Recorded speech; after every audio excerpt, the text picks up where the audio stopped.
Question ये है हम लोगों के पास कि pH bond OH pH bond CH2 के साथ bond OH, pH bond C double bond O bond OH के साथ और पीएच बॉन्ड CH2 के साथ NH3+। बोला गया इन सब में सबसे ज्यादा एसिडिक हाइड्रोजन किसमें है, इन सब में सबसे ज्यादा एसिडिक हाइड्रोजन किसमें है, जरा गौर करना।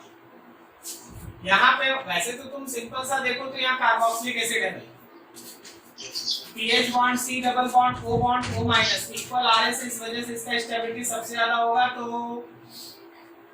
अगर ये A है, ये B है, ये C है और ये D है, तो याद रखना कि C का एसिडिक नेचर सबसे ज्यादा, मोस्ट एसिडिक, मोस्ट एसिडिक।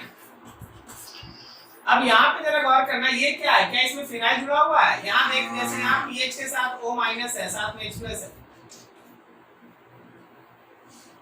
क्या यहाँ पे ऐसा है? ये तो सिंपल अल्कोहल है ना, कोई बोल सकता है ये pH bond CH2 bond O minus, ये सिंपल अल्कोहल, ये एरोमेटिक नहीं है, नो रेजोनेंस, कोई रेजोनेंस इसमें नहीं होगा। जबकि इस केस में तो फिनाइल वाला रेजोनेंस सपोर्ट कर रहा है ना। अरे हाँ ना बोल यार, हाँ ना बोल, समझ में आ रहा है? और यहाँ गौर कर, यहाँ गौर कर, अगर तुम H प्लस निकाल लिया, एक H प्लस अगर निकाल लिया NH3 से, तो तुम्हारे पास बच गया pH bond CH2 bond NH2 और एक H प्लस अलग। ठीक है, तो देखो एक बात तो तय है कि एसिडिक नेचर में C सबसे ज्यादा होगा और उससे कम होगा A।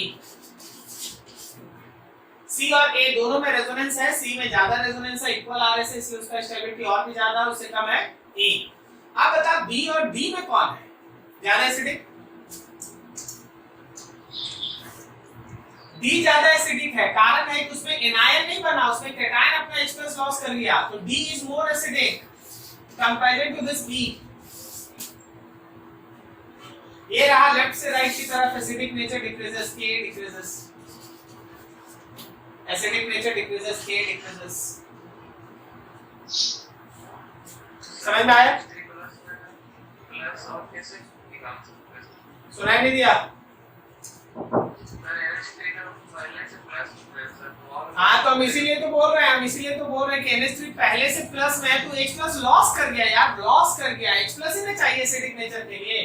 तुम यहाँ से भी तो H+ ही निकाला ना, तुम इसमें से भी तो H+ ही निकाला, ये वाला hydrogen.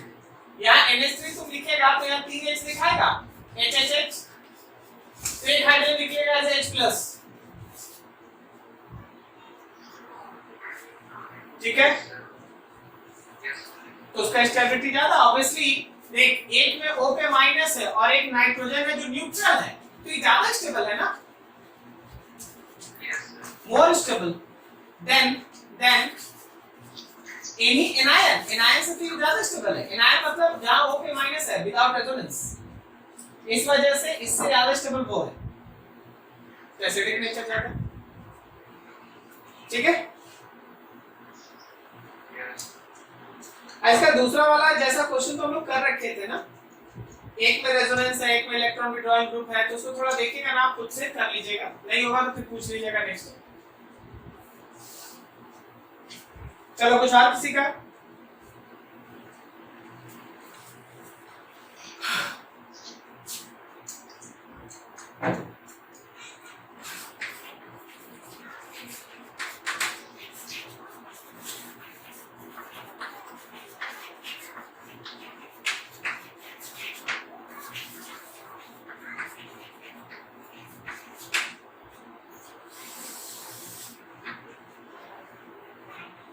Concept of basic nature of एमिडीन्स।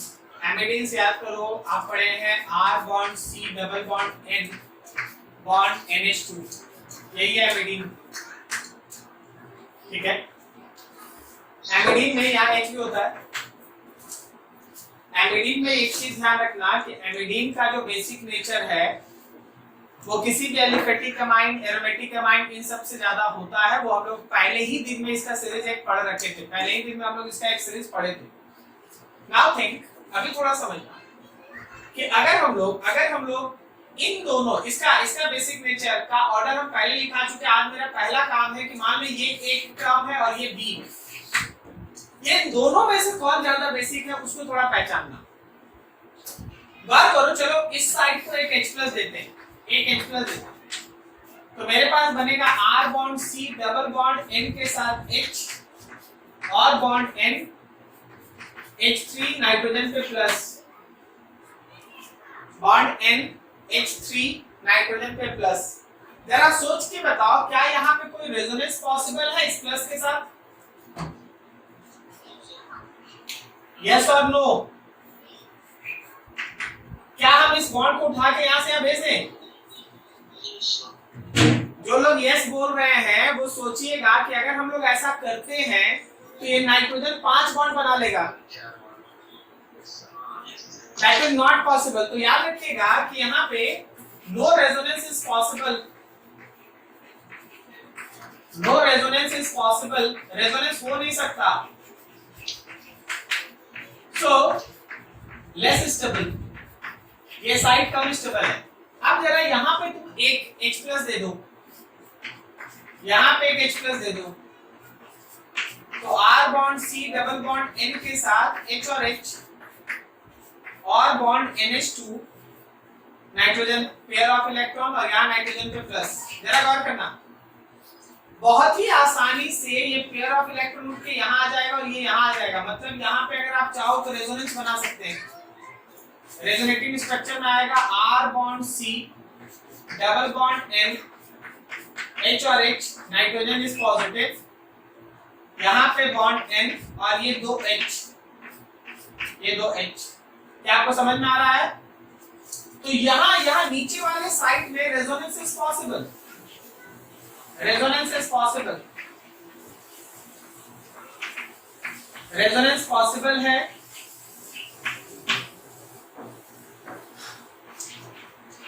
More stable form है,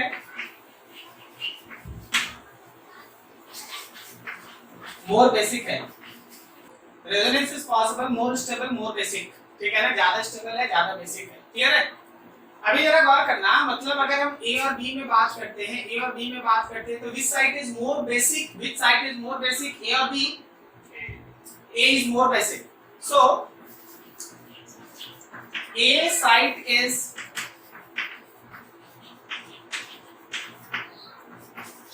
more basic than B. A site is more basic than B. A जो है वो ज्यादा बेसिक होगा कंपैरिजन टू B. A जो है ज्यादा बेसिक होगा कंपैरिजन टू B. ये वाला साइट हम लोगों का ज्यादा बेसिक, ठीक है? अभी थोड़ा और इसमें आगे बढ़ो। जब कभी भी तुम्हारे पास कोई ऐसा स्ट्रक्चर हो जिसमें इस तरह का फॉर्मेट दिखाई दे, हमेशा ध्यान रखना कि इसका बेसिक नेचर ज्यादा होता है। उन दोनों में भी A का ज्यादा बेसिक होता है कंपैरिजन टू B। क्या कहना चाहते हैं? एग्जांपल देखिए।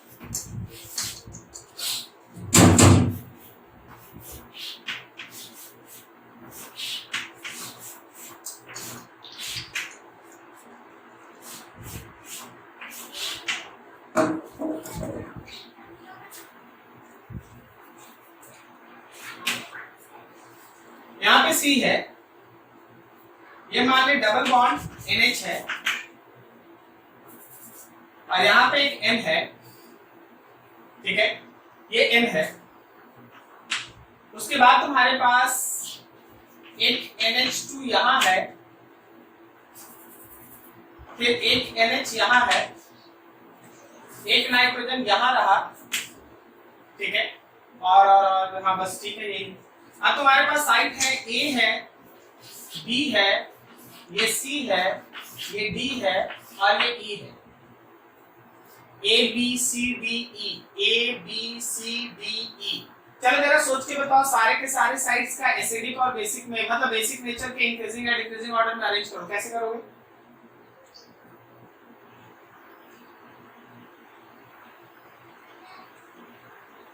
बोलो जी।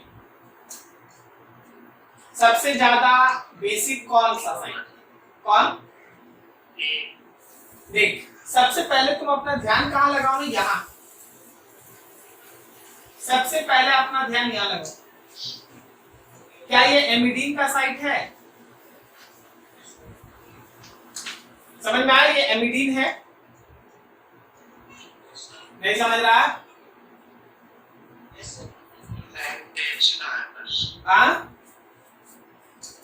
एच के जगह ऐसा 2 बॉन्ड है भाई। एच की जगह पे ऐसा 2 बॉन्ड है। एच भी रह सकता है, कुछ और भी रह सकता है। यहाँ पे है, ठीक है। ये देख क्या ये हम लोगों का 2 डिग्री अमाइन है? क्या ये 3 डिग्री साइट है? और क्या ये सिंपल 1 डिग्री है? एमिडीन का जो बेसिक नेचर है वो एलिफेटिक अमाइन से ज्यादा होता है या कम होता है? ज्यादा होता है, ज्यादा होता है। तो जरा गौर करना कि हम लोगों के पास A इज मोस्ट बेसिक, उससे कम B है, उससे कम कौन है? 2 ना? B है, B से कम कौन है? E है, और सबसे कम कौन हो गया? B ना? ओ सॉरी C। क्या तुम्हें समझ में आया? ये समझ में आया ये एमिडीन का साइट है, ठीक है। क्या अंशु तुम्हारे क्वेश्चन में ऐसा साइट था 2-3 जगह? थोड़ा ध्यान लगाना, अभी एक और एक वालिडीन वो भी समझा देंगे, नोट करो इसको अच्छे से।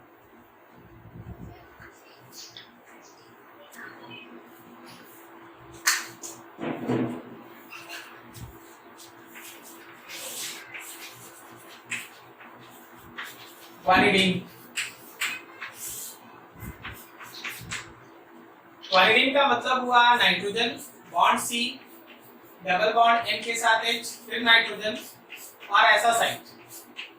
अभी देखो H लिख दिए थे तो स्टूडेंट कंफ्यूज हो गया, तो हम H नहीं लिखते हैं। बात समझ गया ना? वहां कुछ भी हो सकता है। तो ये भी हम लोगों का बेसिक साइट है, ये नाइट्रोजन भी बेसिक साइट है, ये नाइट्रोजन भी बेसिक साइट। मान लो जैसे इसको हम A साइट कहते हैं, इसको B साइट कहते हैं, इसको C साइट कहते हैं। अभी हमको लगता नहीं है कि फिर से एक्सप्लेन करने का जरूरत है। क्या तुमको यहाँ पे बेसिक नेचर में A और C सेम मिलेगा और इन दोनों से ज्यादा B? ये दोनों सेम होगा, उससे ज्यादा B होगा। कोई एक्सप्लेनेशन का जरूरत नहीं। समझ पा रहे आप लोग? ठीक है। तो A और C सेम, उससे ज्यादा कौन? B। Basic nature. हाँ, अब जरा गौर कर इसके तरह के एग्जांपल, थोड़ा देखना और समझना। मान लो जैसे हम थोड़ा सा पहले इस वालिडीन को समझा लें।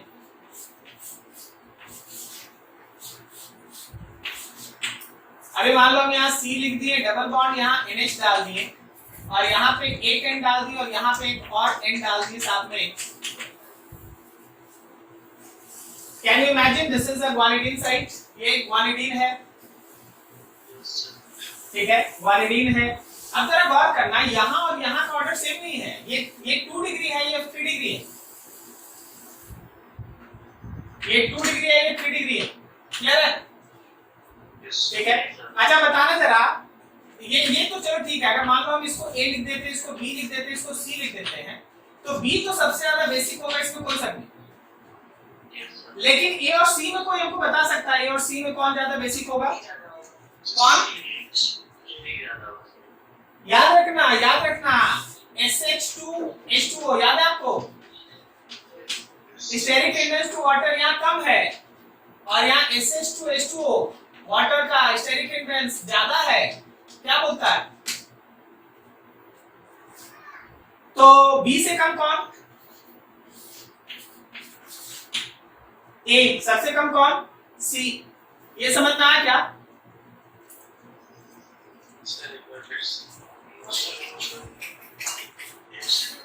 React with H plus. चल यहाँ H प्लस से रिएक्ट कर दिया। जब ये H प्लस से रिएक्ट किया तो हम नीचे वाले पे नहीं जाते हैं, ये तो बॉस बन गया है, उसमें कोई बात नहीं करते। यहाँ पे एक H लगा के इस पे प्लस डालते हैं। देख, जो रेजोनेंस इधर नहीं होगा उधर भी नहीं होगा। तो फिर दूसरा फैक्टर सोचो। दूसरा फैक्टर है वाटर के साथ हाइड्रेशन करके अपने आप अपने केटायन को स्टेबलाइज करना, ठीक है ना। वाटर के साथ H2O के साथ वाटर के साथ हाइड्रेशन करके अपने आप को स्टेबलाइज करना, वाटर के साथ अपने आप को स्टेबलाइज करना, लाइक दैट। जितना कम स्टेरिक हिंड्रेंस होगा, जितना कम स्टेरिक हिंड्रेंस होगा, याद रखना कि उसका स्टेबिलिटी उतना ही ज्यादा होगा और बेसिक नेचर उतना ही ज्यादा होगा। यही तो हम लोग पढ़े थे ना, स्टेरिक हिंड्रेंस टू वाटर एकदम शुरुआत में। वैसे भी देखो भाई, ये 2 डिग्री वाला साइट है, ये 3 डिग्री वाला साइट है, क्या इतना दिमाग लगाना। 2 डिग्री साइट है, 3 डिग्री साइट है, एकदम पूरा पढ़ के रखा है। कौन ज्यादा सुप्रीम? 2 डिग्री। तो 2 डिग्री पहले, 3 डिग्री बाद, ठीक है जी। अगला एग्जांपल देखिए और समझिए।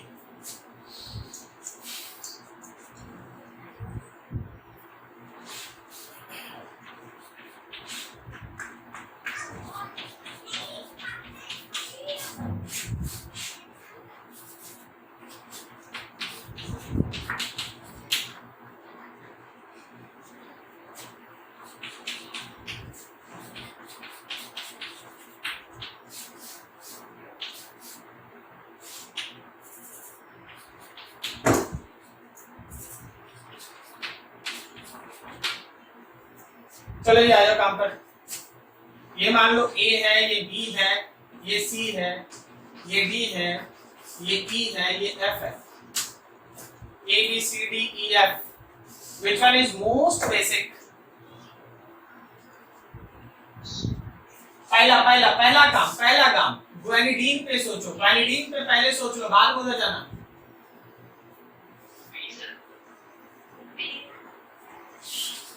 B, उससे कम बोलो। 2 डिग्री, 3 डिग्री बोलो। A, उससे कम बोलो। C, ग्वानिडीन वाला काम हो गया। अब उसके बाद उधर जाओ, ये देखो 3 डिग्री, ये देखो 1 डिग्री, ये देखो 2 डिग्री, बोलो कौन सा? F, उससे कम बोलो। E, सबसे कम D। This is basic nature. समझ पा रहा है? तो नोट करो अच्छे से।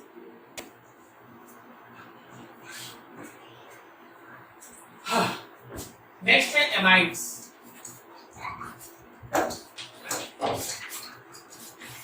R bond C double bond O bond NH2, इसका भी नाइट्रोजन है, पेयर ऑफ इलेक्ट्रॉन डोनेट कर सकता है, H+ को दे सकता है। But the problem is that कि नाइट्रोजन अपना पेयर ऑफ इलेक्ट्रॉन देके ऑक्सीजन के साथ यहाँ रेजोनेंस में रहता है। R bond C bond O पे माइनस, डबल बॉन्ड N और 2 H और नाइट्रोजन इज पॉजिटिव। देख, due to negative at oxygen, it is stable resonating structure. So electron pair is less available. Electron pair is less available for basic nature. Basic nature के electron pair कम available है, basic nature के लिए electron pair कम available है। Due to negative at oxygen it is stable RS, so electron pair is less available for basic nature. Basic nature के लिए electron कम available है।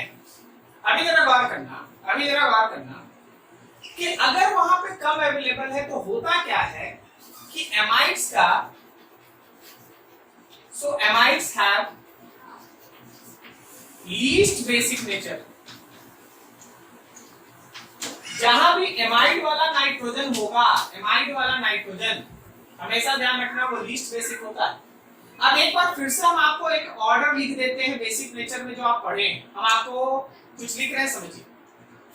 कहीं भी अगर ऐसा साइट है this is actually guanidine, this is most basic. इसमें भी आपको पता है, इसमें भी आपको पता है, मोर बेसिक, लेस बेसिक, करेक्ट ना? इससे कम आएगा जब आपके पास एनिडीन वाला साइट आएगा। इसमें भी आपको पता है ये वाला ज्यादा और ये वाला कम। एक्चुअली आप मेरा ये वाला ऑर्डर भी याद रखिएगा तो सारा काम हो जाएगा। हम ये यही ऑर्डर बनाने के लिए तो पिछले 3 दिन से काम हो रहा है। अब देख, इससे कम कौन? तो इससे कम हम लोगों के पास 2 डिग्री, 2 डिग्री, उससे कम 3 डिग्री और उससे कम 1 डिग्री, उससे कम अमोनिया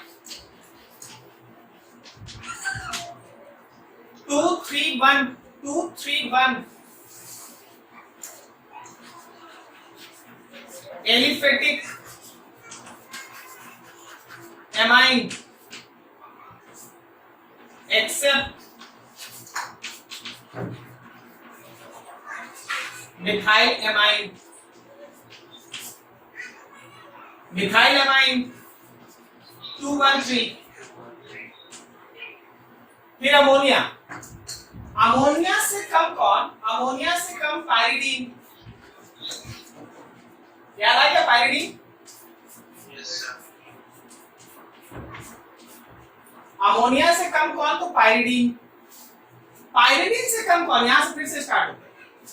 पायरिडीन से कम कौन? एनिलीन। सही है। एनिलीन से कम कौन? पायरोल। पायरोल से कम कौन? कौन? अरे यार, ये एनिलीन तो एरोमेटिक एमाइन ही है ना? एमाइड्स, एमाइड्स लास्ट है, एमाइड्स। अब देखो, इसमें भी हम बता देते हैं। एनिलीन में भी तुम सीखा, एनिलीन में तुम क्या क्या सीखा है, जरा गौर करना। एनिलीन में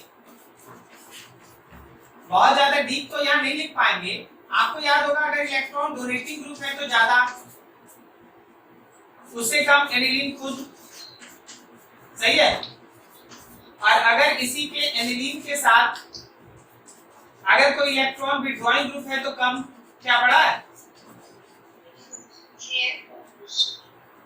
तो बस इतना ही लिखने के लिए तुम पिछला 3 दिन से मेहनत कर रहा था। अब ऑब्वियसली इतना ही तो नहीं था, आप कॉपी भर दिए हैं।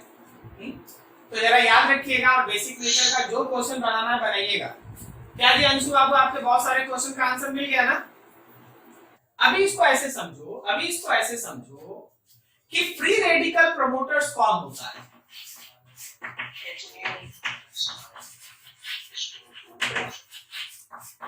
फ्री रेडिकल प्रोमोटर्स, जहां भी इनको देखिएगा समझ जाइएगा रिएक्शन फ्री रेडिकल से चलेगा। सबसे पहला हाई टेम्परेचर, दूसरा फोटॉन्स, फोटॉन्स लिखा है, Hmu लिखा है, यूवी रे लिखा है, ये सब फ्री रेडिकल प्रोमोटर्स है। ठीक है। Third पेरोक्साइड्स,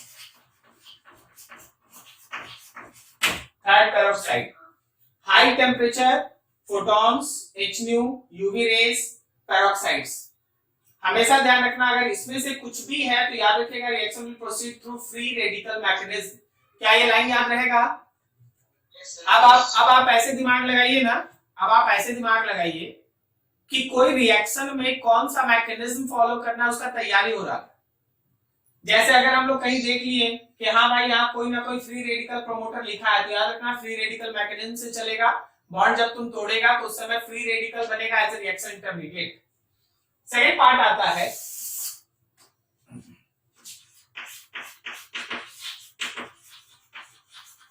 heterolytic bond fission. Heterolytic bond fission में जब आप C को B के साथ लेते हैं और हेटेरोलिटिक बॉन्ड फिजन तोड़ते हैं तो ये दोनों ही इलेक्ट्रॉन या तो B के साथ चला जाता है या C के साथ। ठीक है। अगर ये दोनों इलेक्ट्रॉन B के साथ गया, ये तब पॉसिबल है जब इलेक्ट्रोनेगेटिविटी B का इलेक्ट्रोनेगेटिविटी C से ज्यादा है। तो ये दोनों इलेक्ट्रॉन B के साथ जाएगा और उस समय कार्बन पे बनेगा पॉजिटिव, कार्बन पे बनेगा ऐसा positive charge. This is called carbocation, carbocation reaction intermediate. ठीक है, याद रखना यहां पे कोई एक आयनिक कैटलिस्ट इन्वॉल्व होता है, कोई एक आयनिक कैटलिस्ट इन्वॉल्व होता है। अगर C से ज्यादा इलेक्ट्रोनेगेटिविटी B का है तो C पे प्लस आता है। और ये भी ध्यान रखा जाए कि अगर हमारे C का ही इलेक्ट्रोनेगेटिविटी अगर B के इलेक्ट्रोनेगेटिविटी से ज्यादा है तो जब ये पेयर ऑफ इलेक्ट्रॉन टूटता है तो दोनों इलेक्ट्रॉन कार्बन पे आता है और हमारे पास कार्बन के ऊपर आता है एक negative charge minus, so it is called carbanion. Carbanion again it is a reaction intermediate. तो देखो हमारे पास बेसिकली दो तरह का बॉन्ड का फिजन है। एक होता है होमोलिटिक बॉन्ड फिजन, एक होता है heterolytic bond fission. Homolytic bond fission वो है जिसमें ये बॉन्ड टूटेगा तो दोनों का दोनों इलेक्ट्रॉन एक एक करके दोनों एटम की तरफ चला जाएगा और बनेगा free radical as reaction intermediate. और हेटेरोलिटिक बॉन्ड फिजन वो है जिसमें जब बॉन्ड टूटेगा तो दोनों इलेक्ट्रॉन किसी एक ही साइड, एक ही एटम की तरफ जाएगा, आइदर बी और सी। जिसकी तरफ गया वो एनायन और जिससे दूर गया वो कैटायन। तो इस केस में कार्बोकेटायन और कार्बेनायन टाइप ऑफ रिएक्शन इंटरमीडिएट का फॉर्मेशन होता है। रिएक्शन इंटरमीडिएट में और भी तीन है, एक कहलाता है कार्बीन, एक कहलाता है नाइट्रीन और एक कहलाता है बेंजाइन। Carbene, नाइट्रीन, benzene. हमेशा ध्यान रखना कि जो तुम्हारा मेजर सेक्शन ऑफ डिस्कशन है वो तुम्हारे इसी तीन रिएक्शन इंटरमीडिएट के आगे पीछे घूमेगा। बाकी इससे कम वैल्यू मतलब कम क्वेश्चंस रहता है कार्बीन पे और नाइट्रीन और बेंजाइन का क्वेश्चन काफी कम रहता है। तो हम लोग सबको एक एक करके देखेंगे, नोट करो इतना, आगे स्टार्ट करेंगे रिएक्शन इंटरमीडिएट। मतलब अगर आप इस कार्बोकेटायन को एक्चुअली बनाइएगा ना तो ये कार्बोकेटायन ये है जी, ये है कार्बोकेटायन। और इस कार्बोकेटायन के पास कुछ और नहीं होता, इसके पास खाली p ऑर्बिटल होता है। और इसी खाली p ऑर्बिटल के पास एबिलिटी होता है कि वो बाहर से इलेक्ट्रॉन को गेन करे, इसीलिए कार्बोकेटायन के ऊपर कोई भी नेगेटिव अटैकिंग रिएजेंट आकर अटैक करता है ताकि वो नेगेटिव वाला साइड अपना इलेक्ट्रॉन पेयर उस खाली p ऑर्बिटल में देके बॉन्ड का फॉर्मेशन कर सके। क्या लॉजिक समझ में आया? तो आप sp2 लिख रहे हैं तो उसके पास एक p ऑर्बिटल खाली है। अब होता क्या है कि तीन बॉन्ड है तो इसके पास 6 इलेक्ट्रॉन है, इस पे इलेक्ट्रॉन डिफिशिएंट है, ये इलेक्ट्रॉन डिफिशिएंट है। अब अगर ये इलेक्ट्रॉन डिफिशिएंट है तो ये एसिड है या बेस है? ये एक एसिड है, इलेक्ट्रॉन एक्सेप्टर है भाई, इलेक्ट्रॉन एक्सेप्ट करता है, ये लेविस एसिड है। ठीक है, कार्बोकेटायन एक लेविस एसिड है, इसके पास इलेक्ट्रॉन डिफिशिएंट साइट है, इसके पास एबिलिटी होता है कि वो इलेक्ट्रॉन को एक्सेप्ट कर सके, so it can be acting as a Lewis acid. क्या ये लॉजिक समझ में आया? ठीक है, अब देखो हमारे पास बहुत सारा तरह का अलग अलग तरह का कार्बोकेटायन होता है, हमको उसकी स्टेबिलिटी पे ध्यान देना पड़ता है। स्टेबिलिटी ऑफ C+ समझ आना कार्बोकेटायन। ओके, सबसे पहला है एलिफेटिक या अल्काइल, एलिफेटिक कार्बोकेटायन या alkyl carbocation.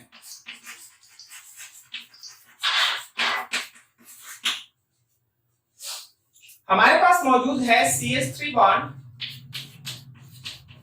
C bond CH3 और C पे प्लस, फिर मौजूद है CH3 बॉन्ड CH3 और H इस पे प्लस, फिर मौजूद है CH3 bond H bond H and C पे प्लस, और फिर मौजूद है H बॉन्ड H और C पे प्लस। क्या आपको याद है अल्काइल कार्बोकेटायन की स्टेबिलिटी का डिसीजन हम लोग हाइपर कंजुगेशन से लेते हैं, ठीक है ना? इसके पास बताओ कितना अल्फा हाइड्रोजन, इसके पास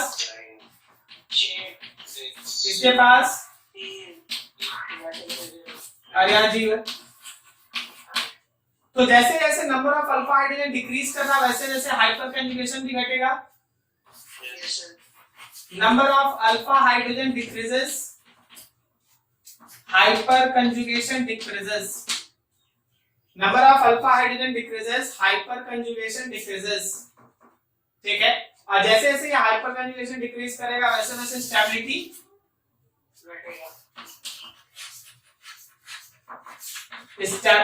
also decreases. So remember, always remember, 3 degree carbocation is more stable than 2 degree carbocation, then 1 degree carbocation, and then methyl carbocation. 3 degree carbocation ज्यादा स्टेबल होता है कंपैरिजन टू 2 डिग्री, और 2 डिग्री ज्यादा स्टेबल होता है comparison to 1 degree, और वो है मिथाइल कार्बोकेटाइन से ज्यादा स्टेबल। कोई डाउट किसी को? ठीक है, ये पढ़ा हुआ चीज है, थोड़ा फटाफट खत्म करते हैं। नेक्स्ट आता हमारे पास second, this is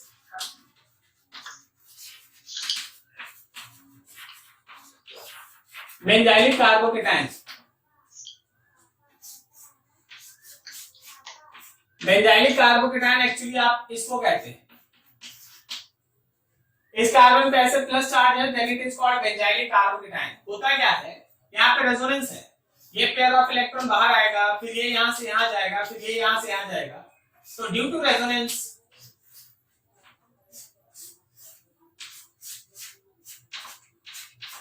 there is partial double bond, यहाँ पे है ना पॉजिटिव चार्ज का डिलोकलाइजेशन है, पॉजिटिव चार्ज हमारे ऑर्थो और पारा साइड पे ऐसे डिस्ट्रीब्यूटेड हो गया। तो due to resonance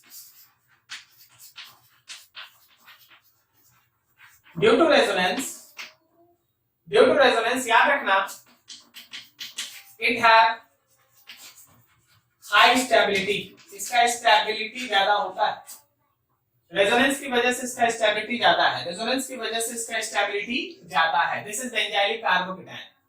Now you have third one. Third is allylic. Allylic carbocation.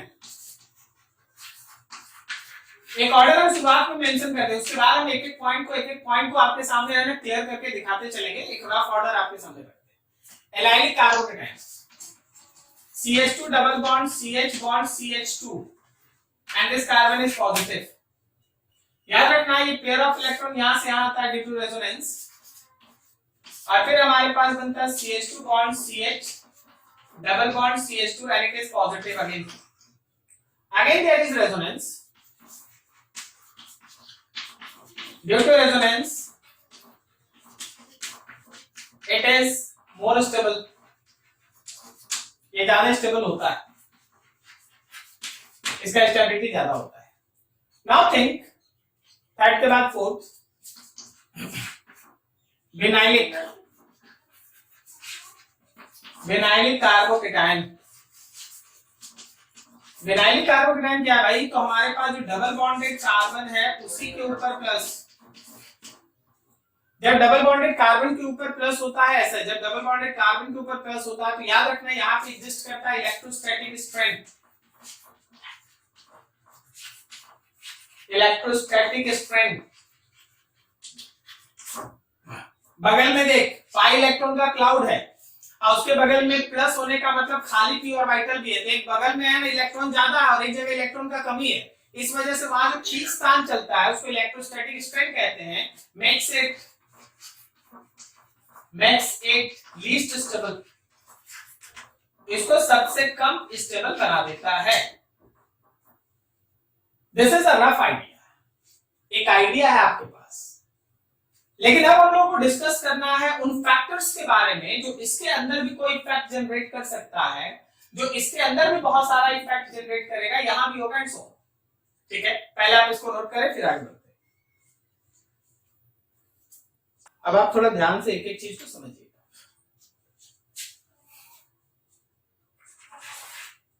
मान लो हम लोगों के पास कार्बोकेटायन है, कोई भी कार्बोकेटायन बना, तो carbocation stability increases if positive charge density decreases by any factor. Second, get delocalized, get delocalized, ठीक है। So density decreases, having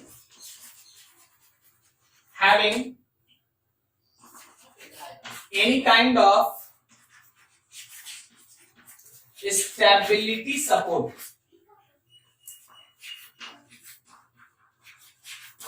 जो स्टेबिलिटी को सपोर्ट करने वाला कारण हो वो सब उसके स्टेबिलिटी को बढ़ाता है। स्टेबिलिटी को बढ़ाने का कारण क्या हुआ, तो जो किसी भी तरीके से उसका पॉजिटिव चार्ज को कम किया जाए या उसके पॉजिटिव चार्ज का डिलोकलाइजेशन हो जाए या कोई दूसरा फैक्टर हो जो उसके स्टेबिलिटी को सपोर्ट कर रहा हो, जैसे एरोमेटिसिटी, जैसे रेजोनेंस, ये सब वर्ड्स। तो सर इतना आसानी से लिख दिया, बोलिए, देखिए यहां ध्यान से समझते चलिए। मान लीजिए जैसे अभी आपके पास होता है क्या कि मान लो जैसे आपके पास एक छोटा सा एग्जांपल है कि देखो भाई हम लोग के पास एक कार्बोकेटायन है CH3 bond CH2 bond CH2 bond CH2 plus, और इस कार्बोकेटायन के साथ एक और कार्बोकेटायन है CH3 bond CH2 bond CH bond CH2, चलिए ना, हाँ यहाँ पे प्लस, और ये डाल दी यहाँ पे CH3। अब तुम सोच के बताओ ये दोनों 1 डिग्री है, लेकिन तुम्हारे हिसाब से दोनों में ज्यादा स्टेबल कौन है, फर्स्ट या सेकंड? सेकंड वाला। क्यों ज्यादा, फर्स्ट सेकंड वाला क्यों ज्यादा स्टेबल है? सर सेकंड वाला। हाँ बोल रहे क्यों ज्यादा स्टेबल? सर क्योंकि इंडक्टिव फ्रिक्शन जो होगा वो ज्यादा होगा तो पॉजिटिव चार्ज का डेंसिटी घटेगा। एकदम सही बोला, हम बोले ये लाइन सही बोला, आंसर सही है कि नहीं, बात है। देख इलेक्ट्रॉन धकेला भाई, ठीक है, देखो एकदम सही सोचा कि सर इलेक्ट्रॉन पुश करने वाला ये ग्रुप है, ये CH3 जो है वो प्लस आई इफेक्ट शो करेगा, इलेक्ट्रॉन को है ना डोनेट करेगा और पॉजिटिव चार्ज को घटा देगा। लेकिन तुरंत इसके दिमाग में एक और चीज नहीं आया कि इससे ज्यादा सुपीरियर है हाइपर कंजुगेशन। 2 अल्फा हाइड्रोजन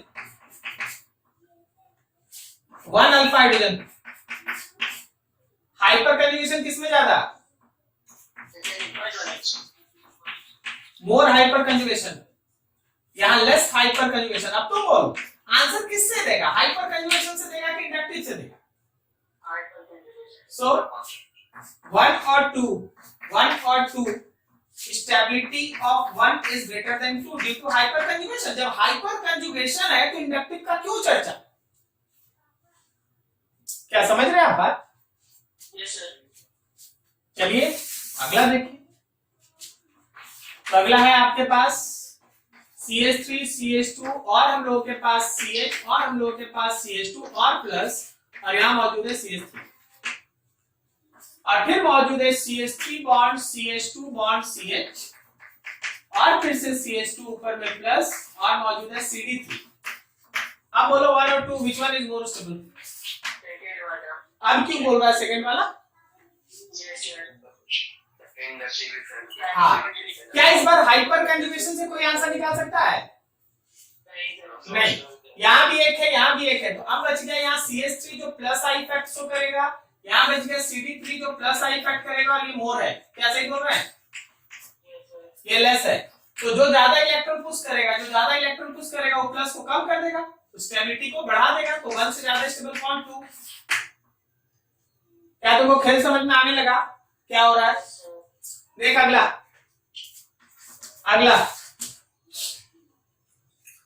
मान लो जैसे हम लोगों के पास ये है,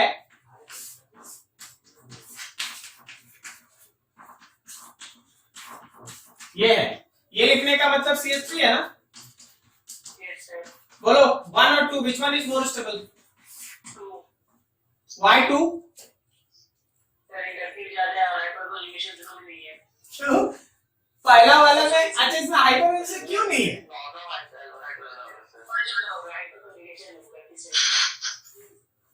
देख अभी तक उमंग बाबू तुमसे 3 में से 2 क्वेश्चन ही बनाए, ध्यान रखना। Yes sir. और क्या नया पढ़ा रहे भी ध्यान रखो, कुछ भी नया है? Yes sir. बस देखते जा। 9 अल्फा हाइड्रोजन और 9 alpha deuterium, more hyperconjugation, less hyperconjugation, more hyperconjugation, less hyperconjugation. One is more stable than two. One जो है ज्यादा स्टेबल है कंपेरिजन टू टू. ठीक है जी. Yes, sir. अगला एग्जाम.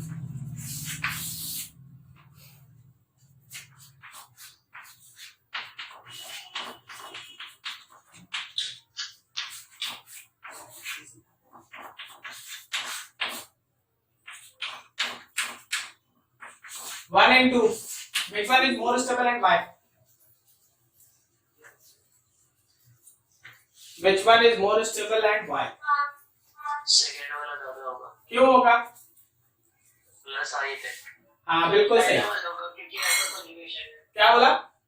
पहला वाला होगा क्योंकि hyperconjugation इंडक्टिव नहीं होगा क्योंकि दूर है. अच्छा अच्छा ठीक है सुनो. पहला वाला में कितना अल्फा हाइड्रोजन है बाबू?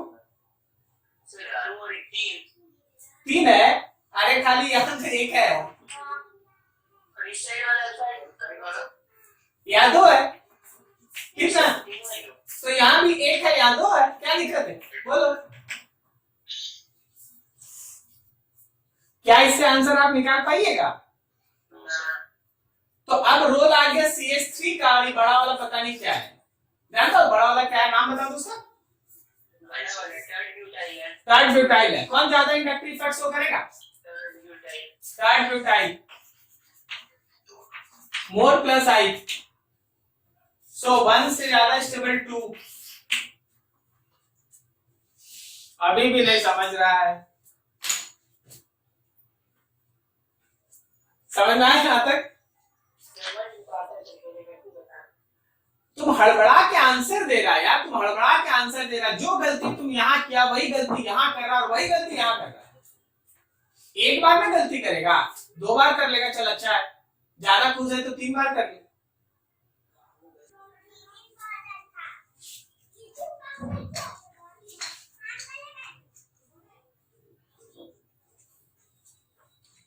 चलो अगला एग्जाम्पल.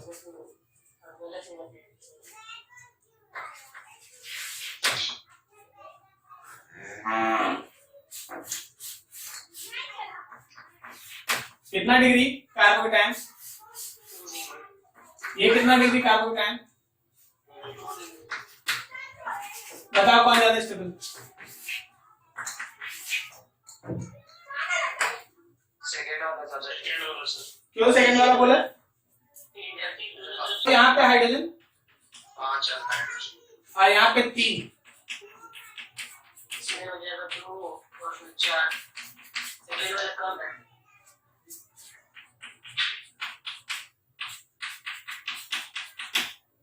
चार अल्फा हाइड्रोजन.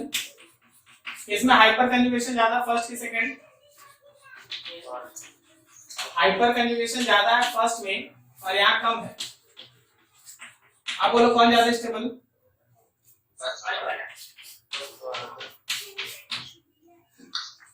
आप लोग बहुत ज्यादा हड़बड़ी में हैं. ठीक है, दिमाग खुला रखिए. हम एक बार फिर से आपको है ना सावधान करने के लिए एक ऑर्डर लिखते हैं. क्या आप पढ़े थे? AERHI.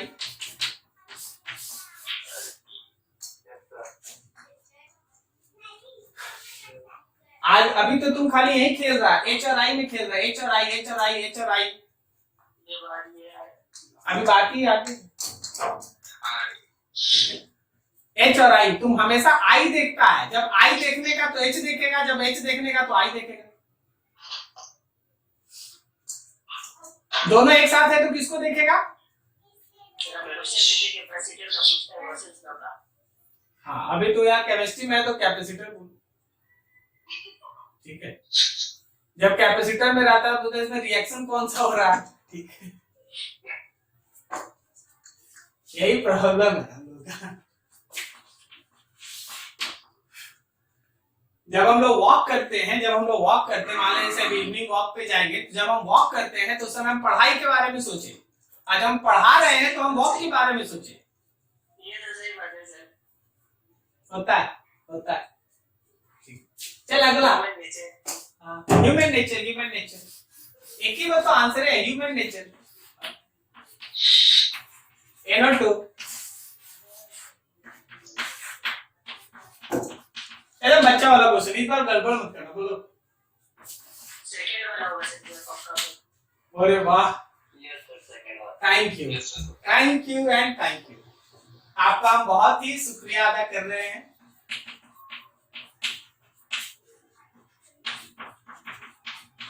एकदम सही, 1 से ज्यादा स्टेबल 2, वेरी गुड,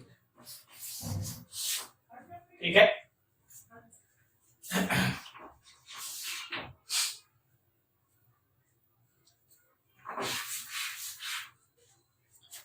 यहाँ पे प्लस है भाई, यहाँ पे यहाँ मौजूद है CH3,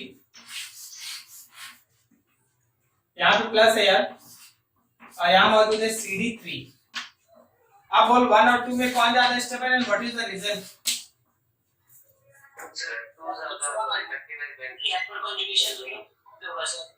दोनों में हाइपर कंजुगेशन सेम है या डिफरेंट? सेम है, तो अब इंडक्टिव इफेक्ट देखेंगे ना, ये प्लस आई ज्यादा या कम, और ये प्लस आई ज्यादा या कम, तो ज्यादा, तो दिस इज मोर स्टेबल, 1 से ज्यादा स्टेबल 2, ठीक है। अच्छा है, चल अब अगला एग्जांपल, थोड़ा इससे हटते हैं, इसमें कितना जिंदगी भर व्यतीत करेंगे इसी में, ठीक है। अभी देखो, फॉर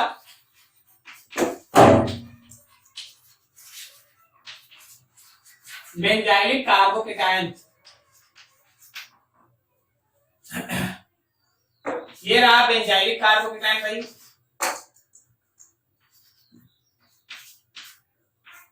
प्लस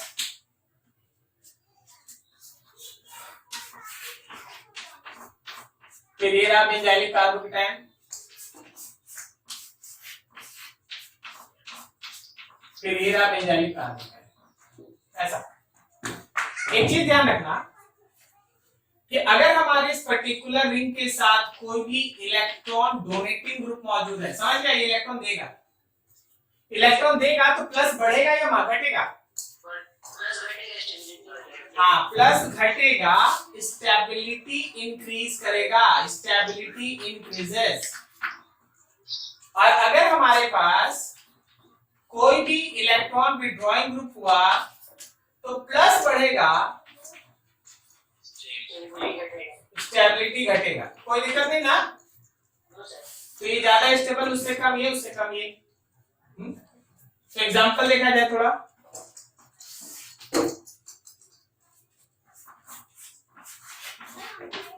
बॉन्ड CH2 ऊपर में प्लस, मौजूद है NO2,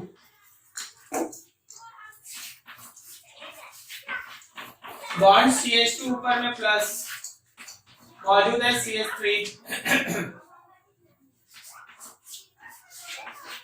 बॉन्ड CH2 प्लस, मौजूद है NO2,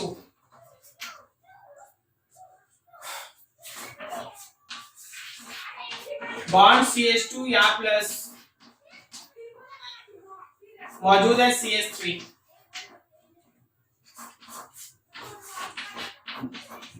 बॉन्ड CH2 प्लस,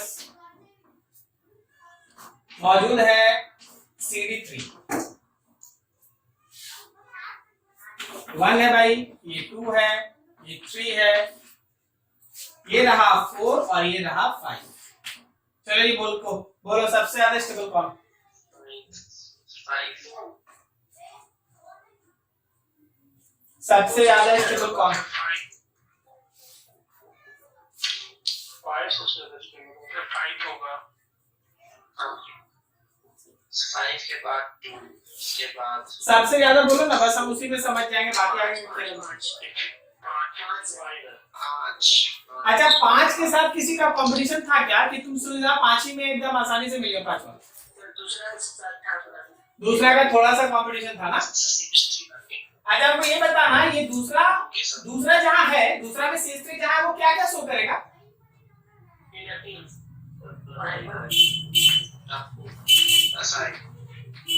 दोनों ना, ये भी करेगा ना। Yes sir. अच्छा इंडक्टिव और हाइपर कंजुगेशन है तो आंसर किससे आएगा? हाइपर कंजुगेशन से इंडक्टिव से। तो CH3 का ज्यादा होता है कि CD3 का? आप बोलो फिर से। 5-5 जो हल्ला करके बैठा है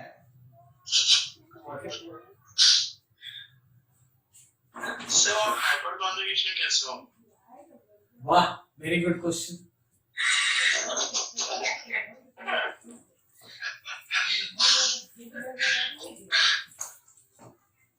अच्छा इसके पहले तुम नहीं देखा कि वहां हाइपर कंजुगेशन क्या होगा? इतना क्वेश्चन बनाया, रेजोनेंस बनाया, मेसोमेरिक इफेक्ट में ड्रॉ किया, पूरा चार्ट बनाया। जब कभी भी ऑर्थो और पारा पोजीशन पे CH3 या फिर कोई भी अल्काइल ग्रुप होता है वो हाइपर कंजुगेशन और इंडक्टिव दोनों शो करता है, लेकिन अगर मेटा पोजीशन पे तो केवल इंडक्टिव शो करता है। क्या सही है?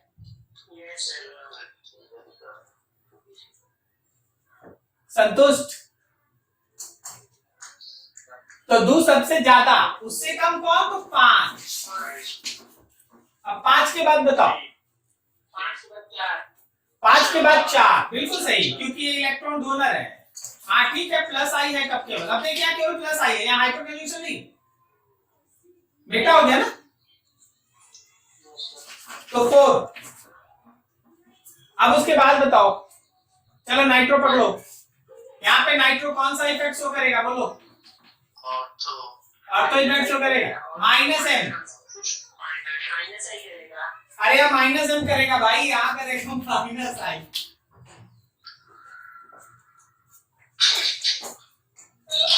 यहाँ करेगा -m, यहाँ करेगा -i। किस केस में प्लस और बढ़ेगा? एकदम बढ़ जाएगा। हाँ बहुत बढ़ जाएगा, तो स्टेबिलिटी सबसे कम हो जाएगा। ओके, अब बीच में आ जाएगा 3। देखिए स्क्रीनशॉट लीजिए और 2 मिनट एकदम शांति मन से एक एक लाइन पढ़िए, ठीक है? चलिए नोट कीजिए बढ़िया से।